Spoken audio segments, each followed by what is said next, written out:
Welcome to this historic chamber, and welcome to this historic occasion as we honor a man we love and admire, former Speaker Pro Tem Robert Clark.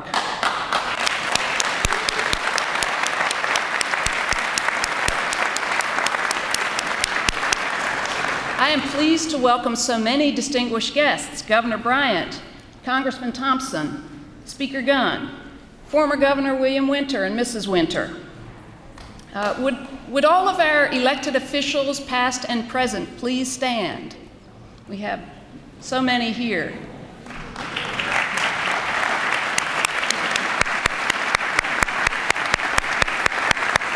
If you served in the legislature with Speaker Clark, please remain standing, or please stand.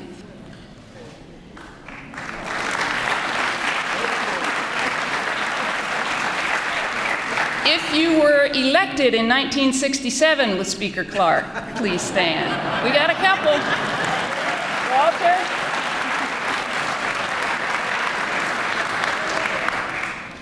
I want to give a special welcome to the members of the Clark family. Please stand.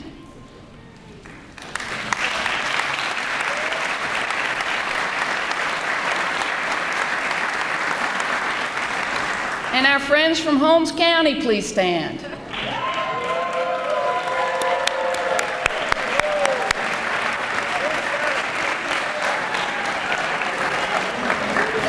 Welcome to Holmes County Day at the Old Capitol. And Holmes County itself is empty. I've seen a number of veterans here with us today. If you are a veteran of the Mississippi Civil Rights Movement, please stand.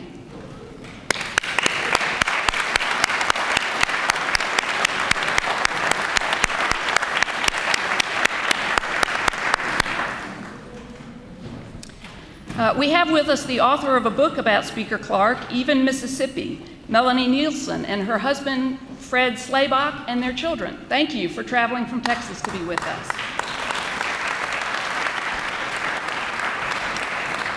I want to thank the Mississippi Humanities Council for co-sponsoring this event with funding from the National Endowment for the Humanities Legacy of Race Initiative. Thank you, Stuart.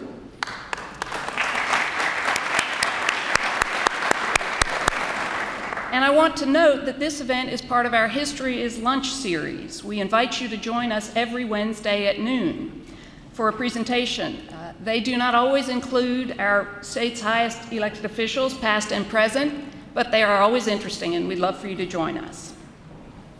Many of you have known Speaker Clark a long time, and you probably have some stories, Holmes County.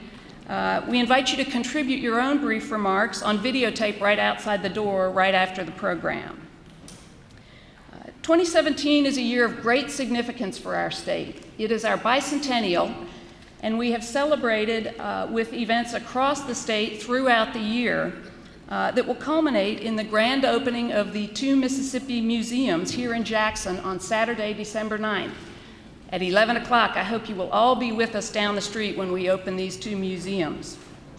It'll be an extraordinary day for Mississippi as we cut the ribbon on a world-class state history museum and the first state-operated civil rights museum in the nation.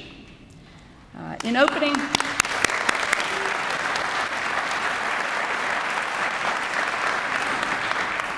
opening these museums, Mississippi will send a powerful and positive message to the world on the occasion of our bicentennial. And I thank the leadership of the state for your vision and your commitment to this historic initiative. These museums would not have been possible without statesmen like Speaker Robert Clark. His historic election in 1967 as the first African American in the Mississippi Legislature in the 20th century is one of the pivotal stories that we tell in the museums. Speaker Clark loves Mississippi, and he is one of our greatest citizens. Speaking of great citizens, we are so honored to have Governor and Mrs. William F. Winter here with us today. Thank you for being here.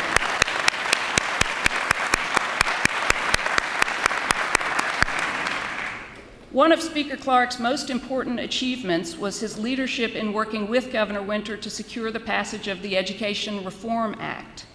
Governor Winter has said about their partnership, during the special session on the Education Reform Act of 1982, Robert played an essential role in working with the Black Caucus. He provided the leadership that bridged any differences that could have been racially divisive. He was a key component in the Education Reform Act's successful passage. Looking back on Clark's career, Winter said later, "Robert Clark was one of the most constructive legislators of my generation. As one of the first Black legislators, he blazed a trail marked by courage, intelligence, and a vision for the state."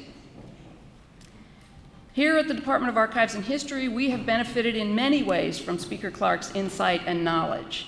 He has served on the Mississippi Civil Rights Museum Advisory Commission since its formation in 2011.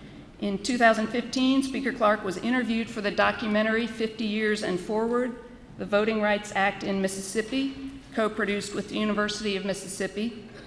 And the department curates Speaker Clark's papers as part of the Tougaloo College Civil Rights Collection. Speaker and Mrs. Clark are frequent participants in department events, and we are always delighted to see them.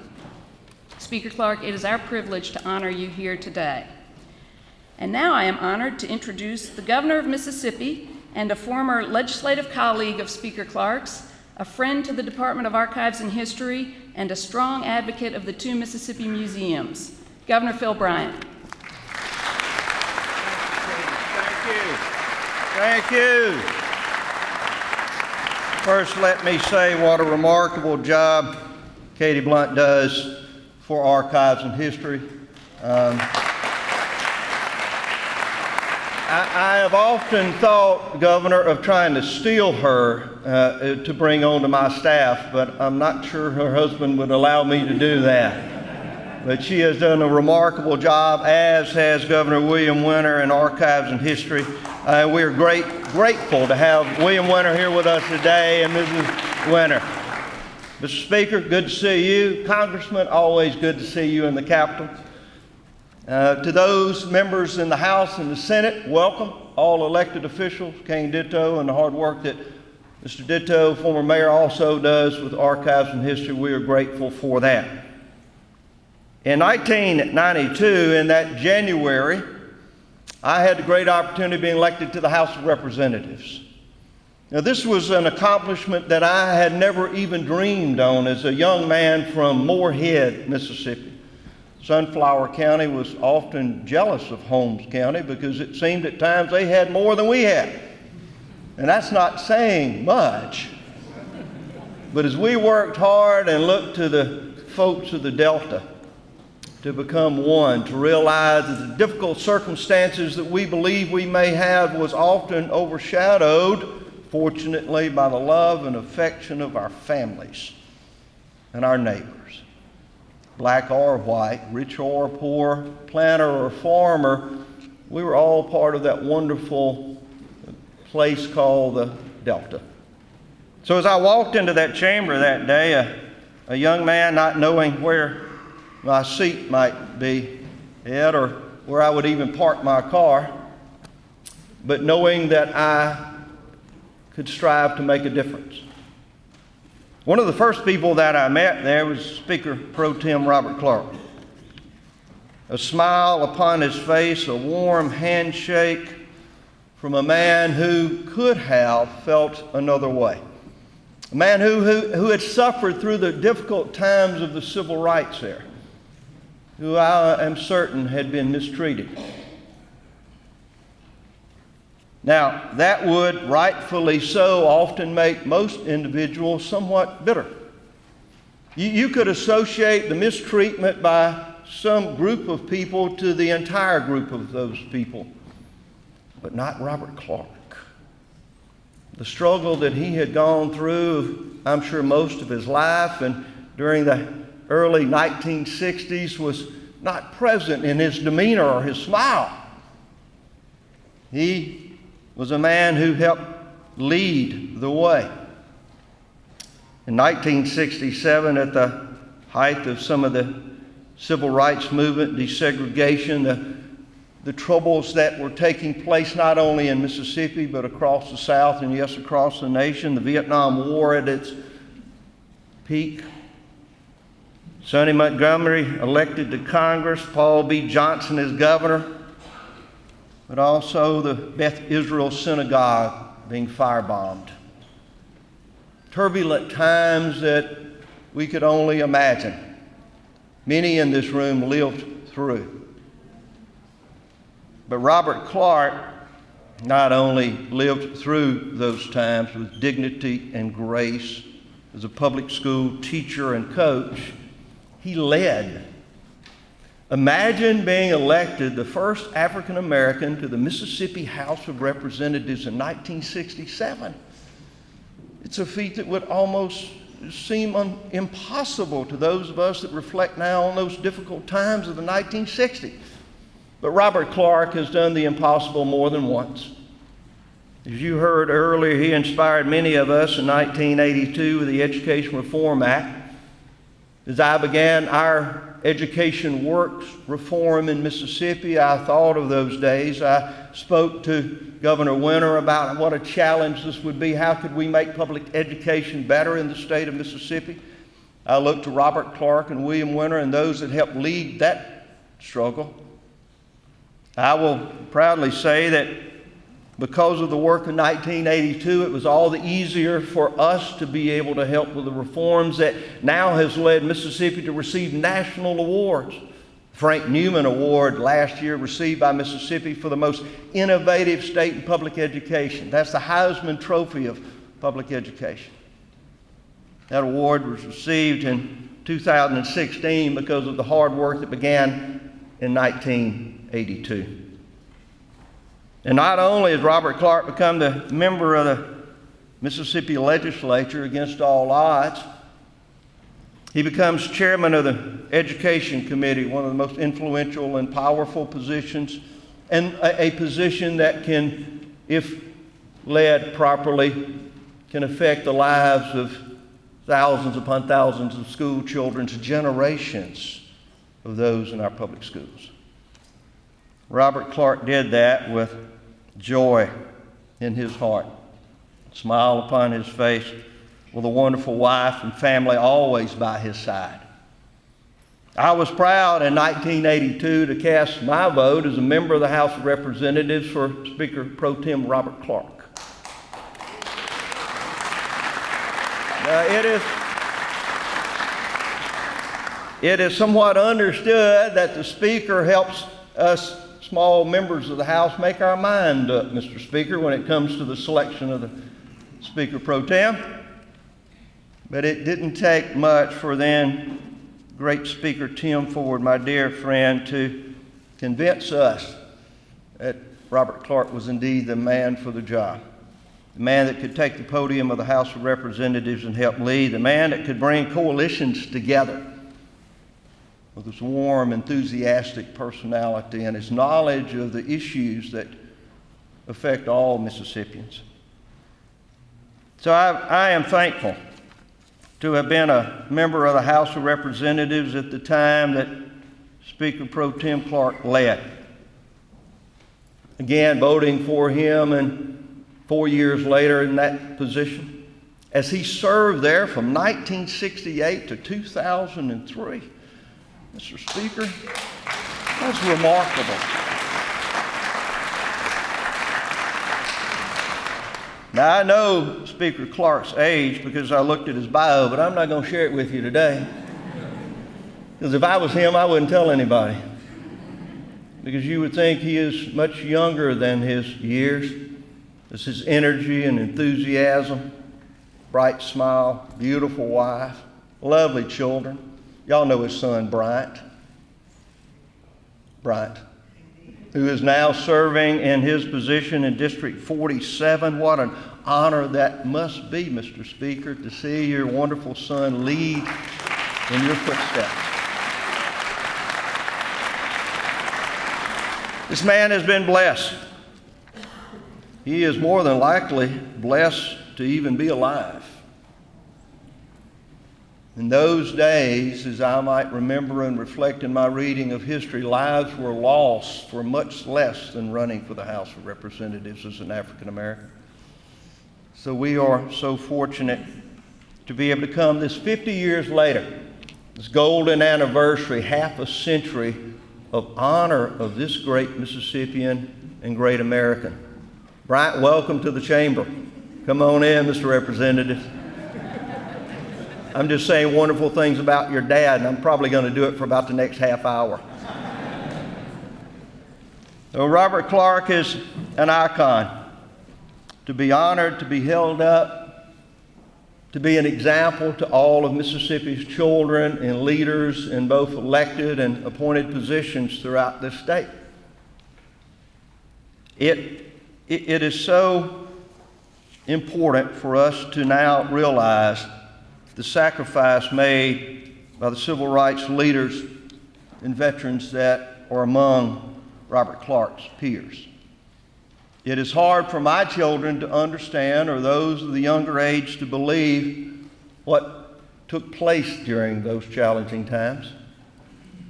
But Robert Clark can and has and does offer the example of what true courage and determination, I'm sure sacrifice, but I think Christian love as well can do, and how it can change people and attitudes and place.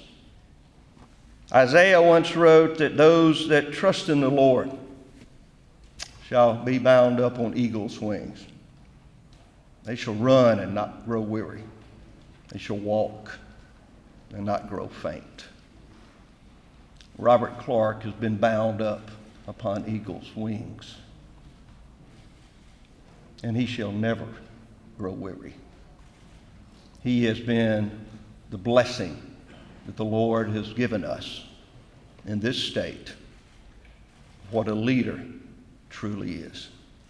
And I am honored to be with him today. Mr. Speaker, thank you for your service.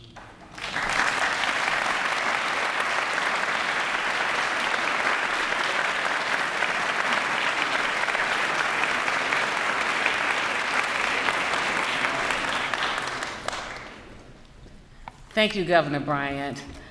I'm sure that we've really enjoyed this, that the words that he said, he does have to leave for another engagement, but give him a hand again, please.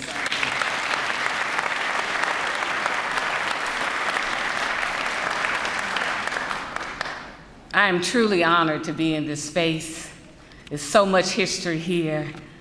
I'm honored to be here, to be in the presence of Speaker Clark. I am honored to introduce 4 of Speaker Clark's colleagues from the House of Representatives to make brief remarks about his extraordinary career. Representative Ed Perry was elected to the Mississippi House of Representatives with Robert Clark in 1967 and served with him until 1999. Speaker Clark is thrilled to have his colleague from 1967 here today. Representative Ed Perry.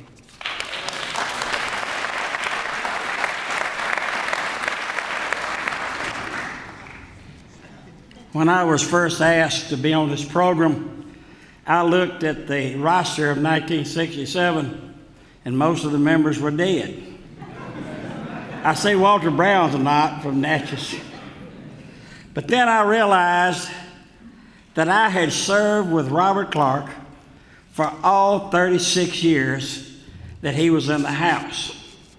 He served 36 in the House. I served the same 32 in the House, but the last 4 is clerk of the House.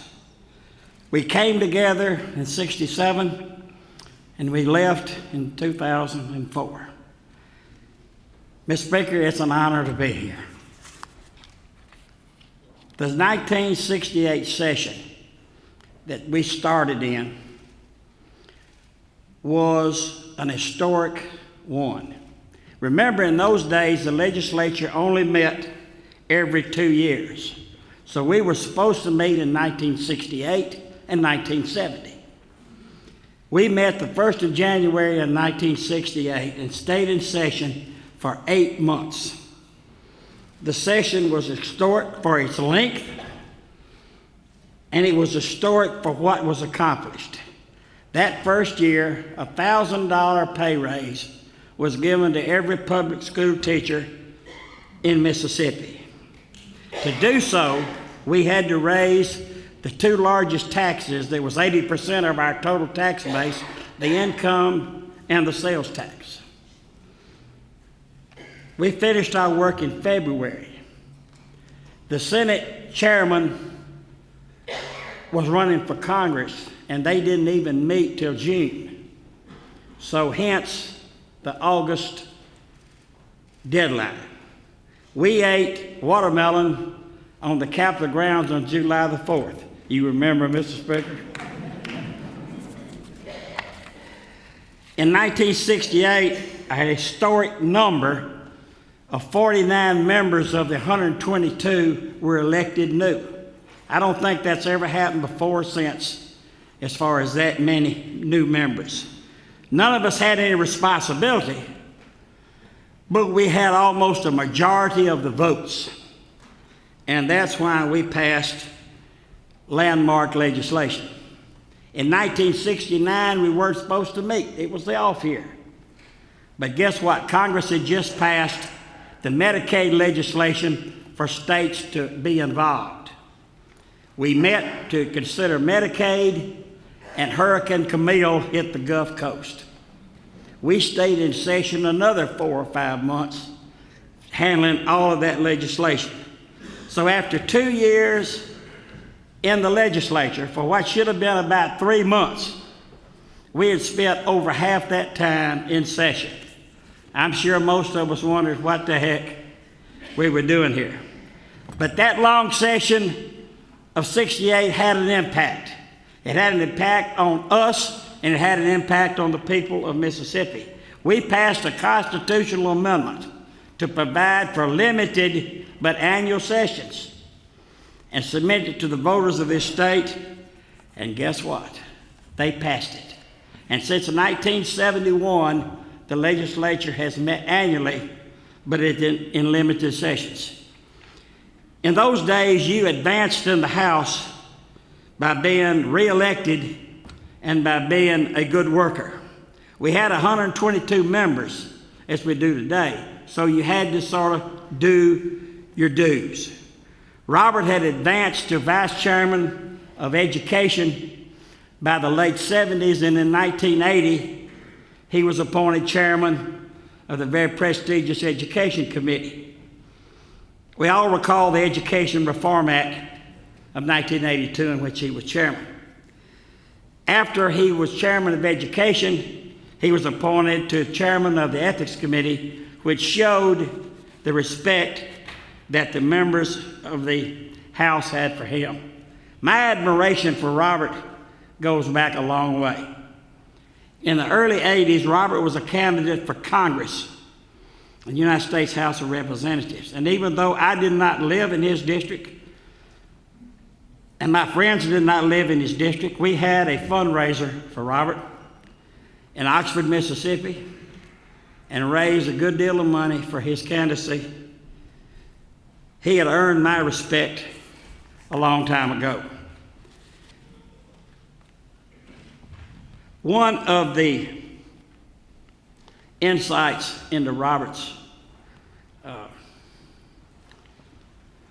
as a legislator, let me share with you just a minute.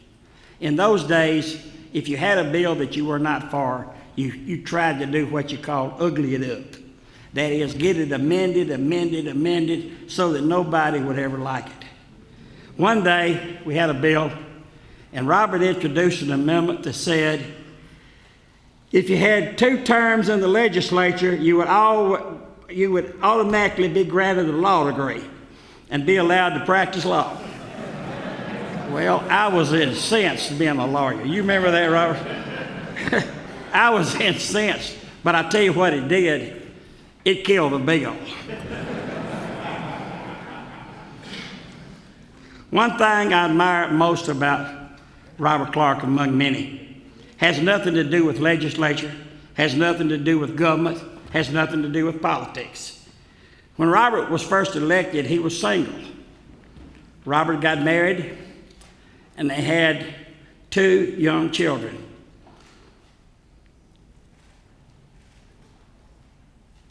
His wife died, and the children were very, very young. And Robert raised those boys by himself, taking many trips, I remember, to Holmes County every day to be with them and to care for them. Now, I know that Robert doesn't want any thank you for that, but I would have been absolutely overwhelmed. I had 2 young daughters, and I couldn't have done it. This, to me, is one of the great things about his character and the kind of human being that he is. The House rules were changed in 1987 to provide for a Speaker pro tem. Robert was elected in 1992, 1996, and 2000, and served his remaining 12 years as Speaker pro tem. This is the second position in the House of Representatives next to the Speaker. The pro tem was chairman of the Management Committee. Now, the Management Committee is the most powerful committee in the House, though you may never hear much about it. It hires all the personnel, sets salaries, in charge of all travel, and does the budget for the House. And its members are elected, not appointed, but the Speaker pro tem is the chairman. The Speaker pro tem also presides over the House, which is very difficult when the Speaker is not there, and would be Speaker in case of absence. I passed by the Capitol this morning and noticed a huge, great building with the Robert Clark's name on it. And I thought, who would have thought this in 1967?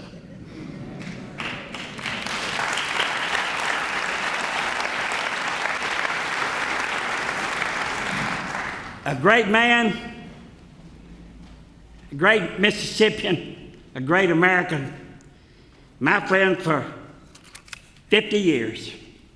And as C.B. Buddy Newman, former Speaker, would have said, "You done good, Scannelbugger."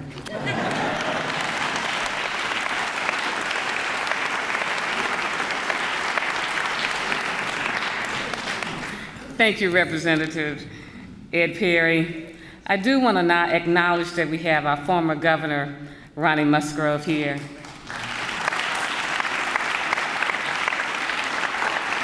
And all the way in the back here, we have our mayor for the city of Jackson, Mississippi, Chokwe Lumumba.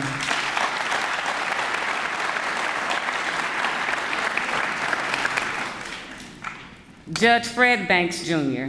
was elected to the Mississippi House of Representatives in 1975 and served until 1984.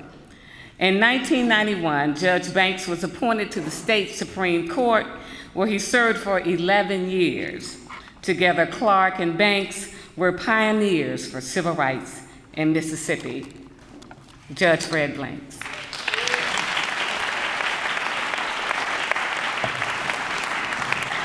Thank you, and thank you for the opportunity to give some remarks about my friend Robert Clark. You've already heard 2 great speeches, and I can say a ditto about those and go sit down. But Robert Clark inspired me, number one, to come back to Mississippi. He was the first African American elected to a position to have a voice in state government since Isaiah T. Montgomery was on the Constitution Convention in 1890. It happened when I was in my last year of law school, and Robert came to Washington, D.C. after that election. I think it may have been a fundraiser, it may have been just to get acquainted, but that's when I first met him. And I admired his courage in the face of a tumultuous time in Mississippi and in our nation. People were getting killed for exercising rights in Mississippi when Robert Clark was running for office. Vernon Damon was killed the year before, and Goodman, Cheney, and Schwerner were killed 2 or 3 years before. And Medgar Evers was killed in 1963. These were hard times. But with the passage of the Voting Rights Act and change, Robert stepped forward. And he stepped forward at a time when school teachers were getting fired for involving themselves in political activity. But he stepped forward and he got elected. And that was an inspiration not only to myself, but I think to others who decided to come home to Mississippi and not stay off where they went to college or went someplace else to live their lives. So I appreciate Robert for that. I also appreciate him for being there when I got there, for being in the legislature when I was elected in 1975. In 1975, Horace Buckley and Doug Anderson and myself were elected after single-member districts were required for Hinds County. Before that, there had been, we had 12 legislators from Hinds County, but they were all elected at large in the county. When they ordered the single-member districts, the three of us were elected, and we joined Robert Clark to make the number 4. I can't remember whether we were slightly larger or slightly smaller than the Republican delegation at that time, but there were only a few of us. Robert made mention that during his first 4 years or 8 years, he found difficulty in getting recognized to make remarks from the floor. He might tell you who it was who was sitting as a temporary speaker who allowed him to speak from the floor for the first time. Can't remember who that was, but that was one of the legislators who was still there when I got there. When I got there, Robert was vice chair of the Education Committee. He has a long-time commitment to education, and it was fitting that he be vice chair, but anyone appointed him vice chair of the Education Committee.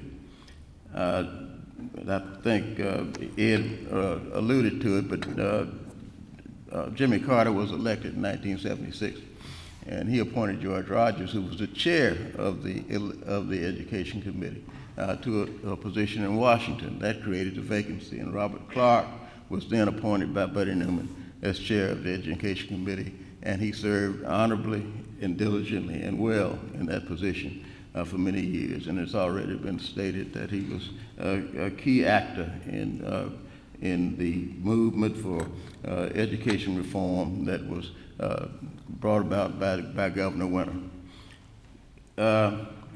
In 1979, the 1979 election, our number grew from 4 to 14 in the House, and Robert was naturally chosen as the chair of the newly formed Mississippi Legislative Black Caucus. And he was recognized for his experience, he was recognized for his qualities of leadership, and he led us all and did us proud, both as chair of the Education Committee and as chair of the Legislative Black Caucus. Robert is a committed person. He gave a lot to the state of Mississippi. I'm proud of him. I think you're proud of him. And I'm proud to see this day, the 50th anniversary of his being elected to the State House of Representatives. Thank you.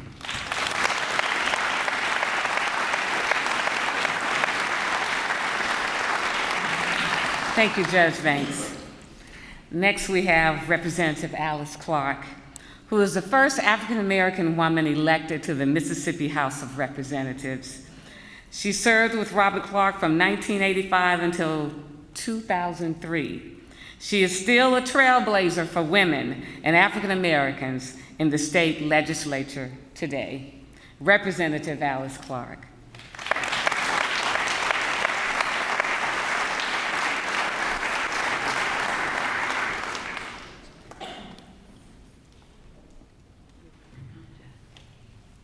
Good afternoon.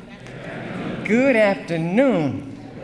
This is a good afternoon. Anytime we're having these kind of things going on, it has to be definitely a good afternoon. Now, Robert, we've heard all of those good things that you've done and for us and about us and those kind of things. But now, is it okay if I tell these people some things that I know about you that they don't know and that's not on paper? And I say that, ladies and gentlemen, because his son knows and his wife knows that I have known Robert for more years than maybe I'd like you to know, because I've known Robert for 65 years. Now, oh, you didn't know you could know people before you got here, did you? You know it had to be. That's the only way I could have known him. Robert is a teacher. He was a teacher. Robert taught school in the area where I lived, in Holmes County. You all thought he belonged to you, but the real truth is he taught school in Humphreys County before he taught school. There are other places, that's what I think. And I know that he taught school, and I also know that he knew how to go to houses after the school was over. Now, I say that because I grew up on the corner of Central and 4th, and Central and 4th is right across the street from the school. And every day, somehow, for some reason, Clark would find his way to my mama's kitchen.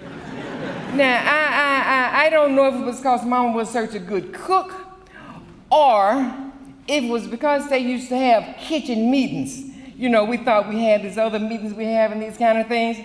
I think Congressman knows about these kind of meetings you have, these kitchen meetings you have. It's called, they would meet on what was going on at school, what was going on in the community, what needed to be changed, and some way they would get together and they would come up with ways to change some of the things. But there was somebody named Willie Thomas that was a basketball coach, or he was a coach over in the other county. And somehow he was there working in Humphreys County, and I think Robert would borrow his techniques to take to his team in hopes of beating them, but I think he might have been successful one time. He even tried to teach me how to play basketball, but for some reason my legs didn't quite work quite right, and he said I wasn't doing what I needed to do, but we kept working. But those are just some of the kind of things that he did. But I would like you to know that when I got elected to the legislature, I was so happy, and my mom was so happy, who was his good friend, that I had gotten elected. But what we looked at was how in the world was I going to be there and going to do that? Was it going to be okay? But Robert assured my mama and my husband, don't worry about her being up with all them boys. I'm here, I'll take care of her. Because Robert is a man of integrity. He's a man of respectability. And all of us knew that, they knew that, and he made sure that the other part of the family knew that that's the kind of person that he was. But I just want to tell you briefly something that has been mentioned about the other things that he did, and he probably wouldn't want me to sit down without telling you about those boys, those two boys that he had. Now, those two boys that he had, those boys are sons of my classmates. Essie and I were classmates. And when I got to the legislature, Robert was bringing those boys to work with him every day. And I just didn't think that was right, that he would be bringing those boys with him every day. And I told him, I said, Robert, I don't think Essie would be happy with me if I don't tell you that you need to get them in school. He said, okay. And the next day, they would be back, and the next day, and the next day, I would say, did you figure out, I tried to help him find a school to send him to, but he didn't go along with the schools that I found because he would be teaching them every day. But I'd like to say to you, Robert, apparently, you know, we have homeschooling. Apparently, that capital schooling worked out well. Because both of those boys are now attorneys, and I know it's all due to the things that Robert did. And for that, Robert, I say thank you. I'd also like to thank you for all of the guidance you did for me when I was on the Education Committee. I had the opportunity, ladies and gentlemen, to serve on education every year since I've been there. And when Robert was there, we did a lot of more things than we've done recently. And I wish maybe you were still back there, but we're going to get better. We're going to do better. Things are going to get better. But I would just like to say to the Governor Winters and all of the others who helped us down through the years with these kind of things. We, as those individuals who have children, who have friends who have children in our schools, we really appreciate what you've done.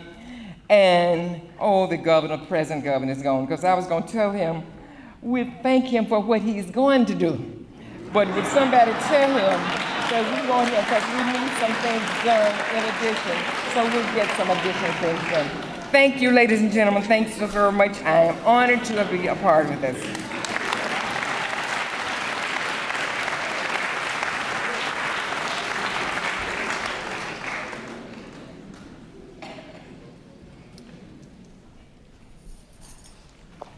Representative Alyce Clarke. Next we have Speaker Philip Gunn. Was first elected to the Mississippi House of Representatives in 2003 and became the Speaker in 2012. Although he narrowly missed serving with Speaker Clarke, the two have known each other well for many years. We are deeply honored to have Speaker Gunn participate in this special program today. Speaker Gunn.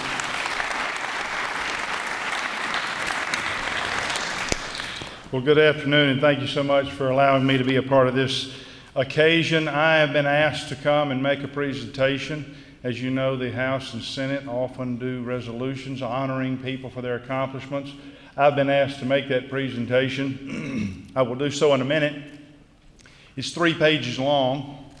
I'm not going to read it all, but I am going to read a portion of it because I think it's insightful into the life of the Speaker. Before I do, I want to make one comment about an individual who was integral in placing Speaker Clarke where he was, an individual who is not with us here today, and without whom Speaker Clarke wouldn't have been the Speaker. The governor said a few minutes ago that when the Speaker pro tem is selected, great deference is given to the Speaker as to who that person should be. And Tim Ford was the one who selected Robert Clarke to be the Speaker pro tem. Tim Ford was the Speaker back then.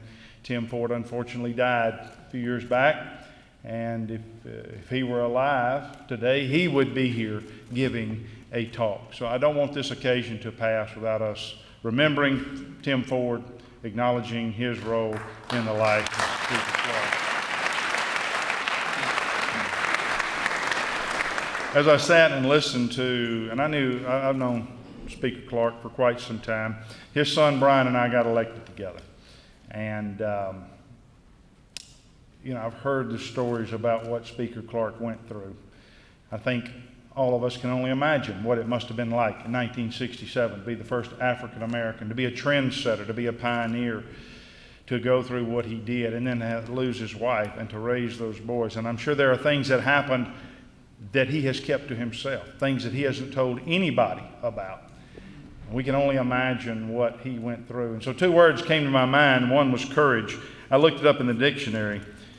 I thought it was very appropriate to describe what Robert Clarke, the character of the man that we celebrate here today. It says the quality of mind or spirit that enables a person to face difficulty, danger without fear. It is bravery. And another word that came to mind is the word pioneer. I found this very interesting. It says it's a person who is among those who first enter or settle a region, thus opening it for occupation and development by others who follow. It is to lead the way for a group. And then I found this particularly enlightening. The word or origin of the word pioneer, the history for the word pioneer, comes from the 1520s. It's a French word. It means a foot soldier who prepares the way for the army. When he got elected in 1967, there was 1 African American in the House of Representatives. Today there's 38, which is the highest number ever in the history of the House of Representatives.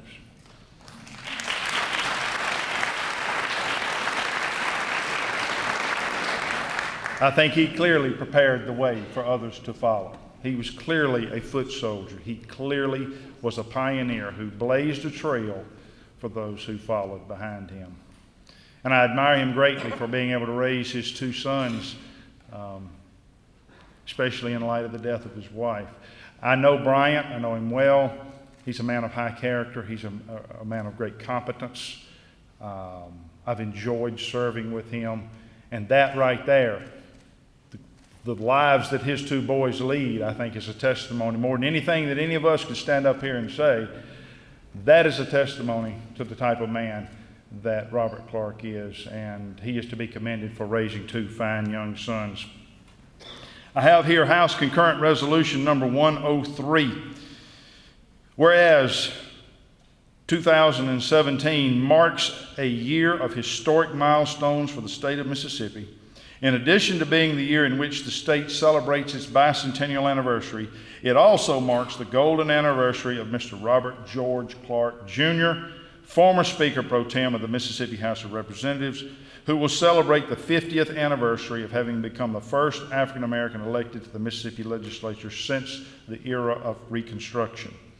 And whereas equipped with a burning desire to improve the quality of life for mankind, the altruistically spirited Clark initially set his aspirations on becoming an attorney, then considered doing missionary work in Africa.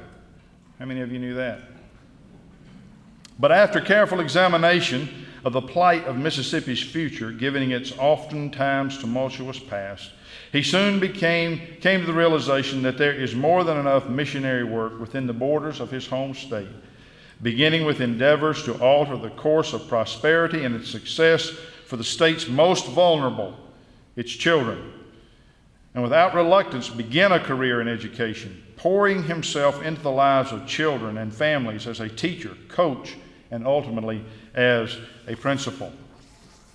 And whereas as Speaker Pro Tem, Clark served as chairman of the House Management Committee, which oversees the vital internal business and personal affairs of the House, and the retired patriarch emeritus of the Mississippi Legislative Black Caucus, has deeply rooted affiliations with several entities, including having been one of the founding members of the Central Mississippi, Inc., which helped organize the Mount Olive Third Memorial Corporation of Holmes County, served as director of Project Second Start at Saints Junior College, served on the advisory board for the Delta Research and Cultural Institute, served as chairman of the board for the directors of the Mississippi Action for Community Education in Greenwood, served as chairman of the Mississippi Action for Community Education Fund Board, organized the founding Fine Housing Enterprise Program, involved with the Holmes County 21st Century Commission, and assisted with the inception of the RFK Holmes County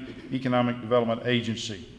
And whereas in the 50 years since Speaker Pro Tem Clark's election to the Mississippi House of Representatives in 1967, the state of Mississippi has made significant strides in advancing the causes held most dear to his heart before, during, and subsequent to his terms in office, and remains on a path of achieving excellence by pursuing the best outcomes for all the state's citizens. And whereas it is the policy of this legislature to honor and pay very special tribute to pioneers of Speaker Pro Tem Clark's refined caliber, who have helped shape the face of Mississippi's history through their revolutionary acts of courage in the face of fire, and those whose humility in times of disparate treatment renews faith in the forgiving nature of mankind as evidenced by the forgiveness of our Heavenly Father.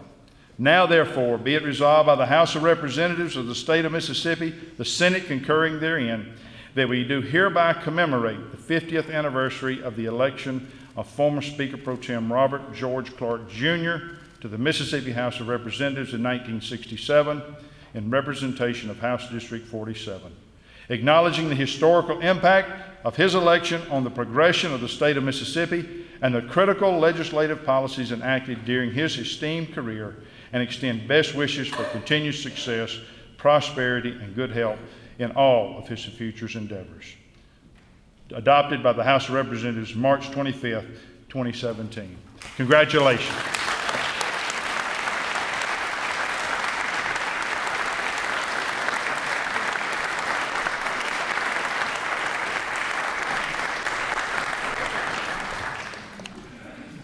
Good afternoon. On behalf of the Board of Directors of the Veterans of the Mississippi Civil Rights Movement, Incorporated, I've been given the honor to briefly speak about one who's always spoken truth to power, the Honorable Robert G. Clarke. We have been celebrating 50-year anniversaries of historical events in the state of Mississippi. Most recently, the 50th anniversary of the Freedom Riders, 2011, the 50th anniversary of the assassination of Medgar Evers in 2013, the 50th anniversary of Freedom Summer in 2014, and the upcoming 100th birthday of Mrs. Fannie Lou Hamer on October 6th. And now we're celebrating the 50th anniversary of the election of Representative Robert Clarke. The veterans of the Mississippi Civil Rights Movement revere him as one of the most influential statesmen who has earned the respect of many. We are proud to join with you today to show our love and respect for you and your family. His spirit of fair play, his desire to effectuate change in his home state, and his passion for education has been an example for all gathered here today. Chairman Hollis Watkins, who's here today, frequently says that his father always told him, "You have to stand up for right, even if you're the only one standing." Truly, Representative Clarke has had to stand alone. He's spoken out against racism, injustice, and segregation. And in standing alone, you have gained the respect of many of your peers, even though many disagreed with him personally, but respected him because of the positive examples he demonstrated here and abroad.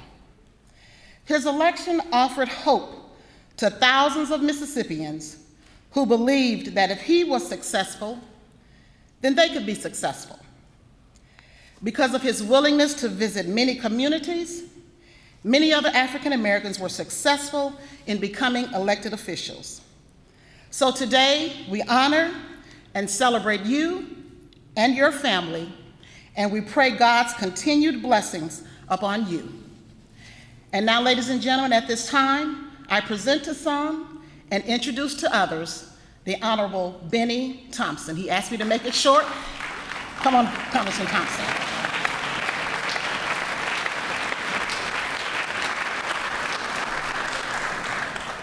I appreciate you making it short. To Representative Clarke, to all of you who have assembled here for this 50th celebration, we all at least have 1, 2, or 3 Robert Clarke stories. And they're all good. And that's what's so exciting about Robert Clarke. But I want to tell you a few other stories that you probably don't know.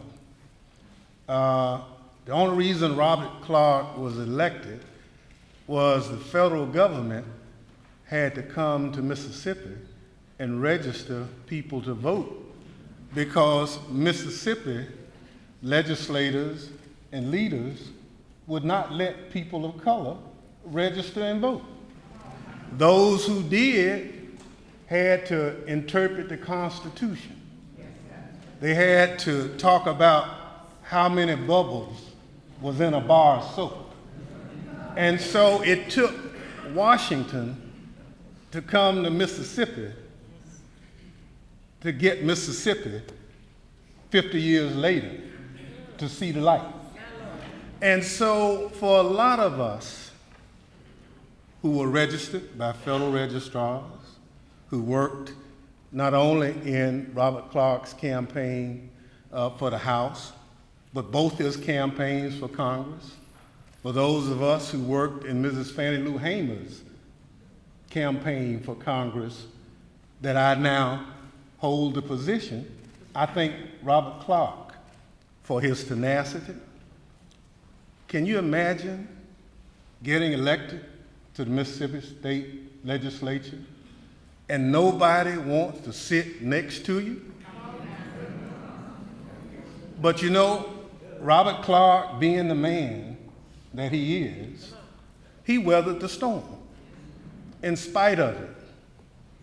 But I'll take you one step back. Before he ran for the legislature, he could not get a master's degree at a state college in Mississippi. He had to go to Michigan State because no state offered a master's degree for a black student. And so we've come a long way. But we still have a long way to go. And so 50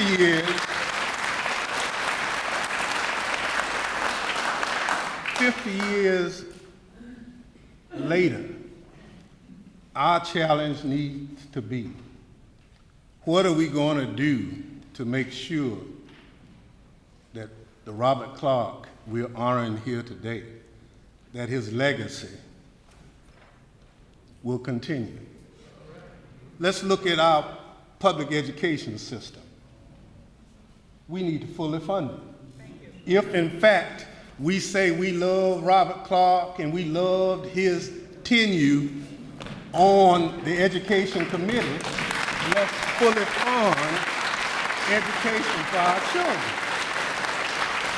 More importantly, when Robert Kennedy came to this state, Robert Clark toured the Mississippi Delta with him. Children were dying at a rate greater than most third world countries right here in our state. And unfortunately, we still lead the nation in infant mortality deaths. And so we're going to have to do better, if for no other reason than to make sure that this celebration today for Robert Clark is not in vain. And so for those individuals who are here from Holmes County, you have a real hero in Robert Clark.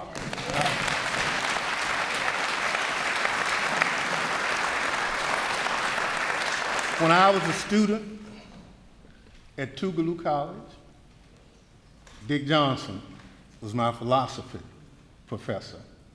I met Robert Clark and Martin Luther King Jr. at the same time. He was in the legislature. Dr. King was the spiritual leader of this country. But little did I know that neither one of them together could have spoken at any other state institution at the time. That Tougaloo was the only college in our state when Robert Clark was elected that would allow Martin Luther King Jr. to speak on the campus. So we've come a long way in 50 years, but we still have a long way to go. And so for Robert Clark's celebration today, the fact that he can still smell the flowers, the fact that he's here to hear the accolades is really something. But what we have to do, more importantly, is move the ball so that we can all say that the spirit and legacy of Robert Clark, what he stands for as a man, will continue. His son, who's a legislator and lawyer, his other son, who's a judge and a lawyer, and the lady who makes him look good every time I see him is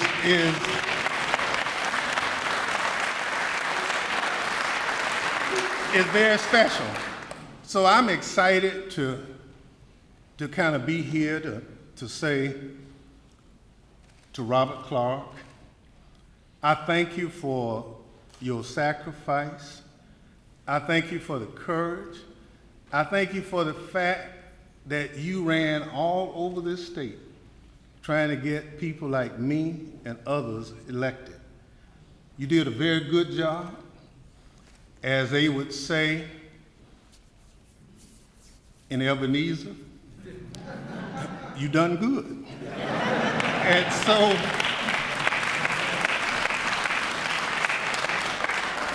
so we can look back and share the excitement that you saw back then in the potential of this state and the fact that we now have come a long way. We brag on the number of black elected officials in this state, but at the time, we couldn't get anybody who didn't look like us to help us. So it took the Department of Justice. It took Fred Banks with the NAACP. It took Rims Barber with the Delta Ministry and Owen Brooks, and a lot of people that some people call outside agitators to help us do the right thing. And so I'm excited about this. I look forward to the Robert Clark legacy being more than what it is. I could tell the fox hunting stories with Representative Clark, but most folk in here think you hunt rabbits and not foxes. So I'll leave that to somebody else. But apart from that, let me just say from a lot of people, Representative, I appreciate what you stand for. I appreciate everything that you have encouraged others to try to be. And so this 50th celebration is indeed Robert Clark's legacy. Thank you.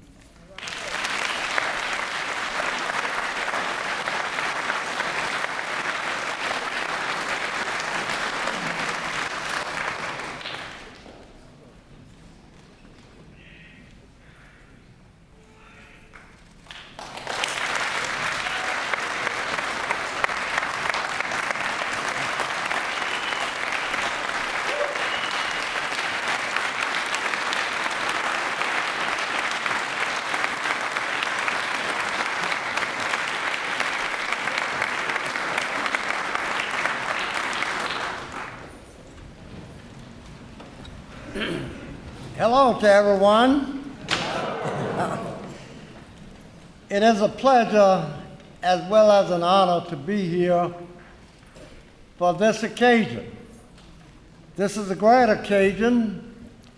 This is an occasion for the great state of Mississippi, of whom I am proud to be a part of the state of Mississippi. We want to thank everyone for coming today.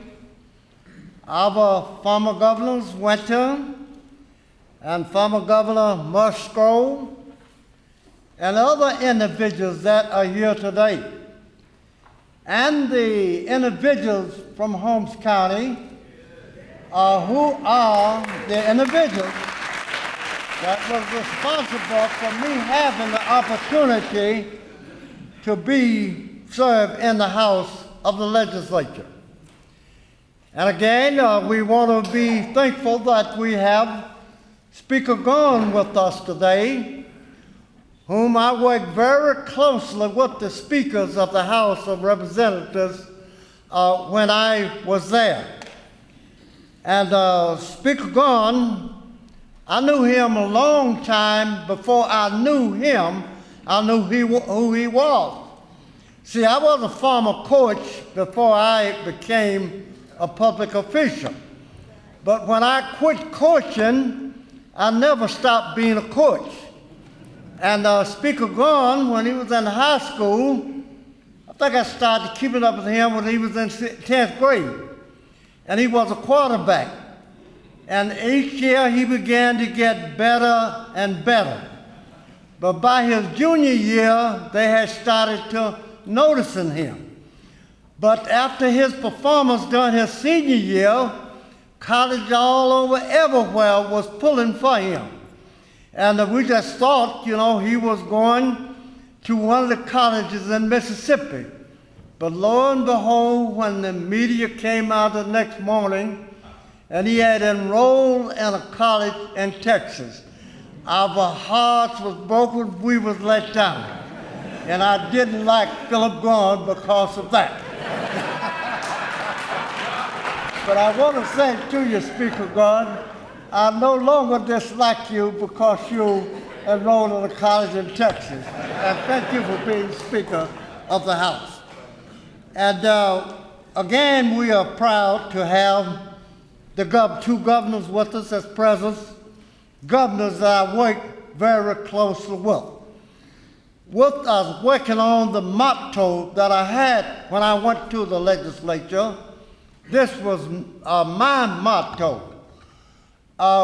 striving and working hard together for a better Mississippi.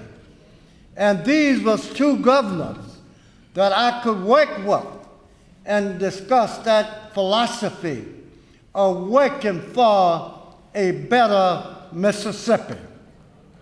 And working in the legislature, that was my intention, trying to do what I could, not for the Republican Party, not for the Democratic Party, but for Mississippi, working for a better Mississippi.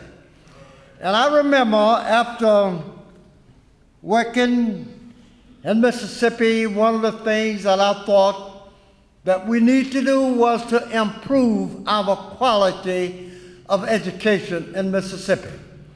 Many individuals said when I was elected, "You're not a lawyer.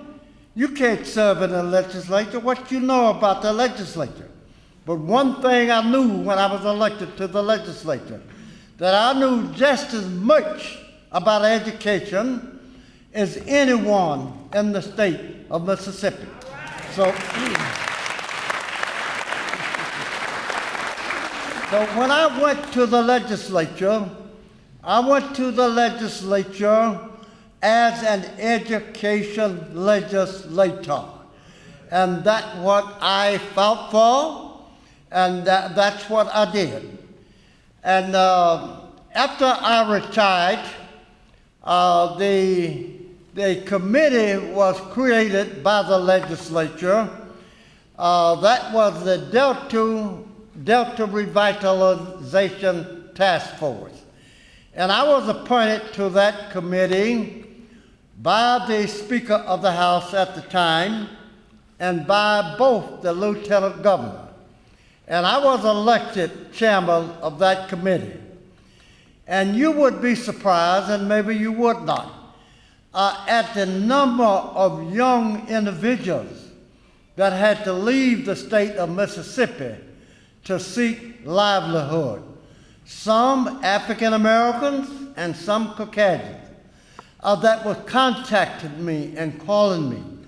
What can you do in the Delta so that you can change conditions in the Delta so that we can come back home and get a job and home? We are living in Houston, Texas. We're living in Gary, Indiana, but we need to come back home.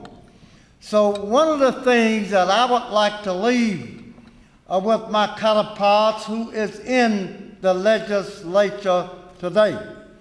You know, when I was a child growing up, and we're going to get back to that in just a minute, and reading the scripture, I was a hunter with my father and grandparents, and I loved outdoor life. But that part of the scripture that touched my heart was the part about Moses wandering in the wilderness for 40 years and still there. And I would ask my father and my grandfather, they never did or could fully explain to me, how did Moses wander in the wilderness for 40 years? And they would try to explain to me.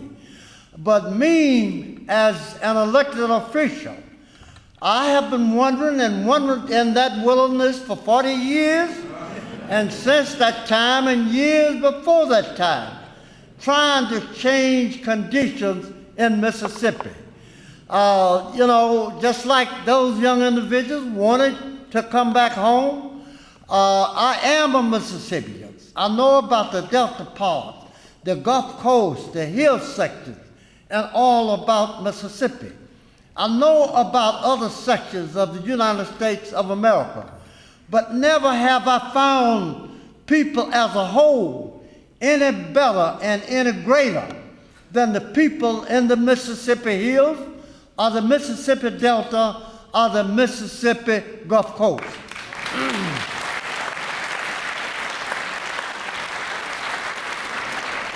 But still today, when I look at the national statistics that is published and ranking of the states, lo and behold, Mississippi comes up at the bottom of the ladder in everything. The part that worries me, not in everything, but in most things, the part that worries me is that Mississippi is second to no one. They have the ability, they have the quality of individuals to do it. So I would say to the present legislature and the ones to follow, it is now in your hands. Let us present an image, do something to present an image that is going to represent the quality of the people that we have in Mississippi. And I would like to say to you that it is in your hands. It is in your hands. And recently, a few days ago, I saw an article that one of my former colleagues from the heart of the Delta, who is now deceased. But in that article that he had, I didn't know he had it, it was describing Robert Clark. And he said, Robert Clark is a liberal that votes conservative. And I thought about that, and I looked back at that. Yes, I am a liberal. I am open-minded. I am not closed. My mind is not closed. And I am a conservative because I don't believe in wasting anything. I believe in spending money and putting money where it is supposed to be. And I would like to leave in the laps of my future colleagues and my colleagues that is there now, and for all elected officials in the state of Mississippi, that the image and the condition of Mississippi is in your hands.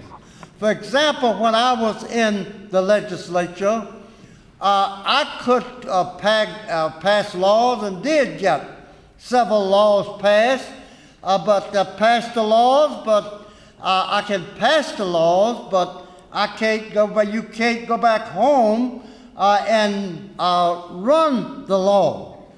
But I would like for elected officials and legislators to think about that one thing that I said.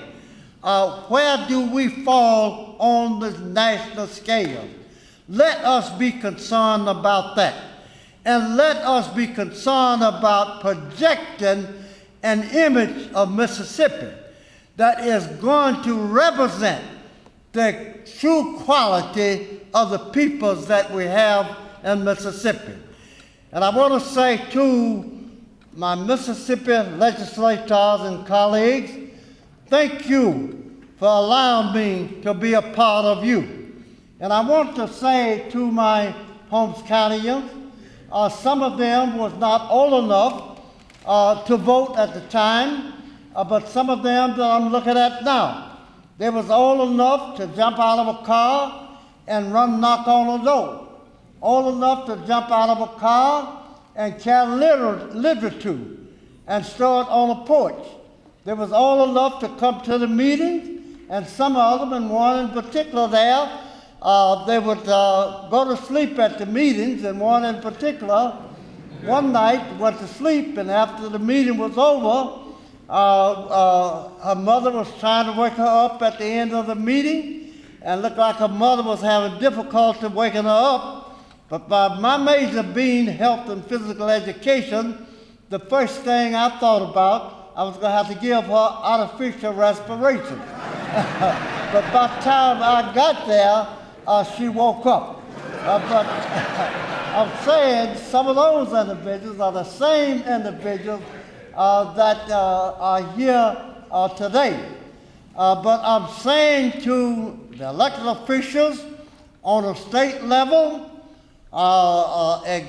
governors, lieutenant governors, legislators, and senators, supervisors, and whatever your position may be, the future of Mississippi is in your hands. And I hope you would consider what I told you was the motto that I developed when I went to the legislature. Working and striving and pulling together for a better Mississippi. And let us, whatever position we're elected to, let us try to work to develop the talent and the ability that we have in Mississippi. And I'm saying to you today, it is in your hands. Like when, like I told you, when I was, when I was concerned about Moses staying in the wilderness for a number of years. But I am saying to you, it is in your hands. Thank you, and may God bless you.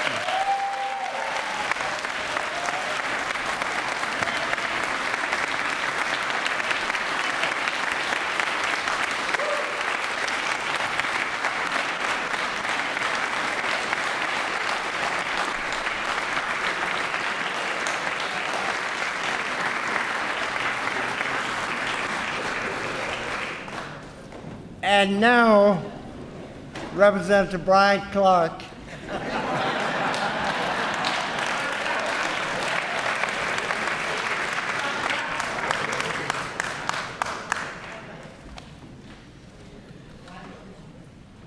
You see what happened when you get a politician who was elected 50 years ago. You don't want to turn that mic loose.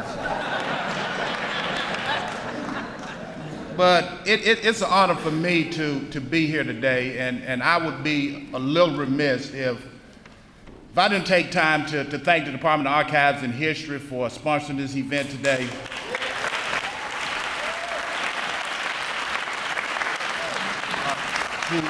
To Congressman Thompson, to Governor Bryant, to Speaker Gunn, Judge Banks, Representative Cynthia Clarke of the Legislature, Representative Alyce Clarke, for taking time out of their busy schedules today to come here and to participate in what I think is a successful program. But probably most importantly, I'd like to thank the citizens of Holmes County.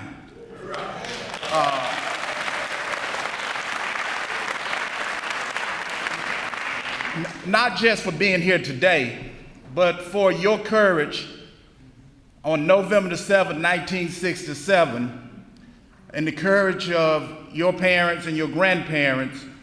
It's safe to say we would not be sitting here today. So thank you.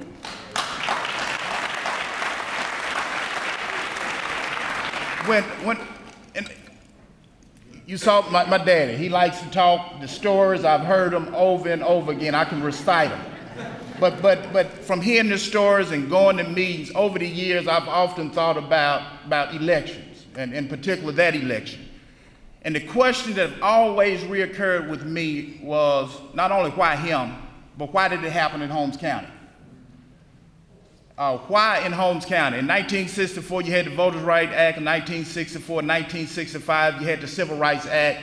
As Congressman Thompson said, you had people descending on Mississippi, organizing and getting people registered to vote. So it was going to happen. It was inevitable. But why did it happen in Holmes County first?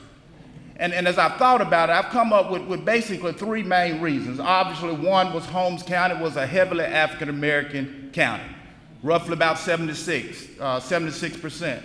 But that wasn't the sole reason, because there was about 22 other counties throughout the state of Mississippi that also had high African American populations.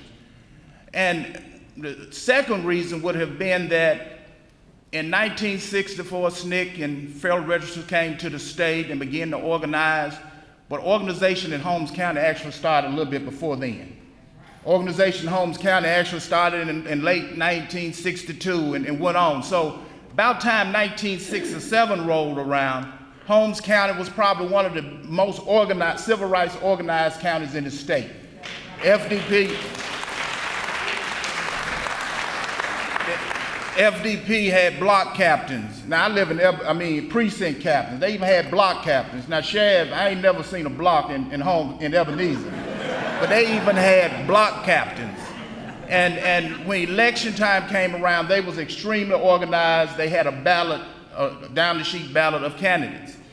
And the third reason, and probably was the biggest reason, was that in 1967, 50% of the landowners in Holmes County was African Americans. Now you might say, what does that have to do with an election? What does that have to do with voting? Well, it has a lot to do with voting, because voter intimidation was not always violent. Sometimes it was economical intimidation. If a person went out to try to register to vote, or a person went to a civil rights meeting, or a person actually went to the polls and voted, the intimidation was when you come back, you was terminated. You didn't have a job. You was blackballed, so you couldn't go nowhere else and find a job. Well, in Holmes County, because you had so many African American landowners, it created a certain amount of independence. We might have not had but 10 acres and one old po mule, Congressman, but that was our 10 acres and our po mule. And along with that, certain amount of independence in being able to do things. And the fourth thing that, as I looked into this a little bit more, that actually dawned on me, that if you look at the votes and the vote turnout of November 7, 1967, especially in the Ebenezer-Coxburg area and the Durant area, in 1967, you had a significant number of white citizens of Holmes County that actually went in the polls for whatever reason, 1967, and put aside race, and they cast their vote for an African American. So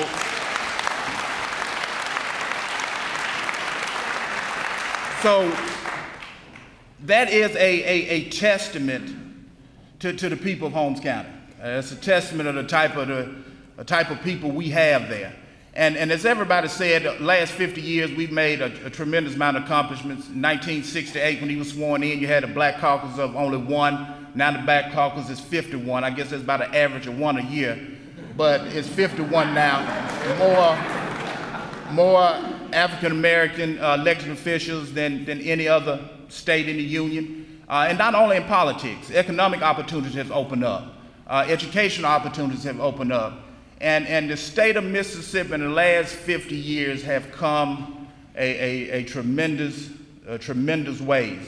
But as Congressman stated, and as my dad stated, how would progress be measured in the next 50 years? 50 years from now, when they come back to commemorate the 100-year anniversary, when I'm 65 years old, how would they measure progress? How would progress be measured? And my dad, he alluded to some, Congressman Thompson alluded to some issues. Right now in the state of Mississippi, there's 246,000 children that live in poverty. As far as health, all of the chronic illnesses in the state of in the United States is led in the state of Mississippi. And I'm here to tell you is that a poor, hungry child don't know politics. When a child is born, you birth date, gender, there's no place to mark on that birth certificate whether he or she is a Democrat or Republican. When a stroke or a heart attack strike, it does not discriminate between black or white. So these are not, while sometimes the solutions may be political, they are not political issues. They're what I believe are moral issues. And this is what our challenge is going to be for the next 50 years for the state of Mississippi. And it's not only just on elected officials, all of us bear some responsibility. We all bear some responsibility. And we have to do our part. It's a little prayer I used to say is that I might not can preach like Dr. King or turned a poetic phrase like Maya Angelou, or had a charisma of Barack Obama, or the political skills of Roosevelt. I might not have the courage of Harriet Tubman or be a saint like Mother Teresa, but Lord, tell me what my gift is and help me use it, because I care and I want to make a difference. Thank you, and may God bless you.